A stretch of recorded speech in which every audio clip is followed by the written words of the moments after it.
નમસ્કાર મિત્રો, સ્વાગત છે તમારું મારી ચેનલમાં। હું છું રાજેશ અને તમે જોઈ રહ્યા છો અમરીશ ફૂડ વર્લ્ડ।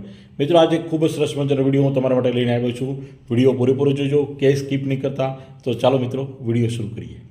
મિત્રો, શિયાળાની કડકડતી ઠંડી શરૂ થઈ ગઈ છે અને આ ઠંડીમાં આપણને બાજરાના રોટલા ખાવાની ખૂબ મજા આવે છે। મિત્રો, દરેક ઘરમાં અને ખાસ કરીને કાઠિયાવાડ અને ગુજરાતમાં બાજરાના રોટલા બનતા હોય છે અને આ બાજરાના રોટલા ખૂબ જ ટેસ્ટી હોય છે, હેલ્થ માટે પણ ખૂબ જ ફાયદાકારક હોય છે।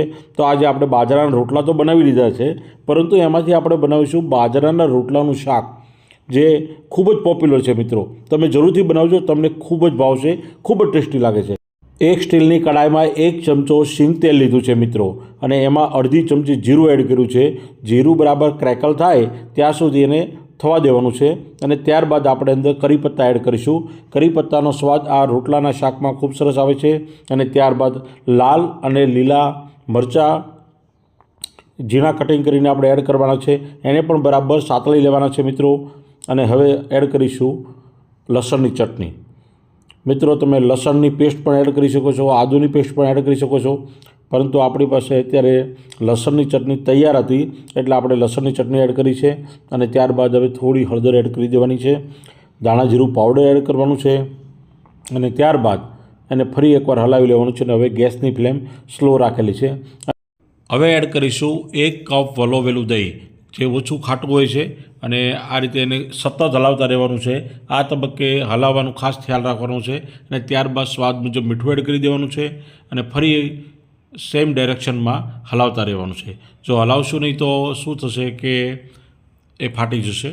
અને હવે તેલ પણ સેપરેટ થતું દેખાય છે અને આપણો બાજરાનો રોટલો પણ ઠંડો થઈ ગયો છે। તો હવે એને હાથ વડે રફલી ક્રશ કરી લેવાનો છે। હવે આપણો વઘાર તૈયાર થઈ ગયો છે અને એમાં ક્રશ કરેલો બાજરાનો રોટલો એડ કરી દઈશું। ગેસની ફ્લેમ ફરી હાઈ કરી દઈશું અને હવે એને બરાબર ઉકળવા દઈશું। ખૂબ સારી રીતે એને કૂક થવા દેવાનો છે મિત્રો।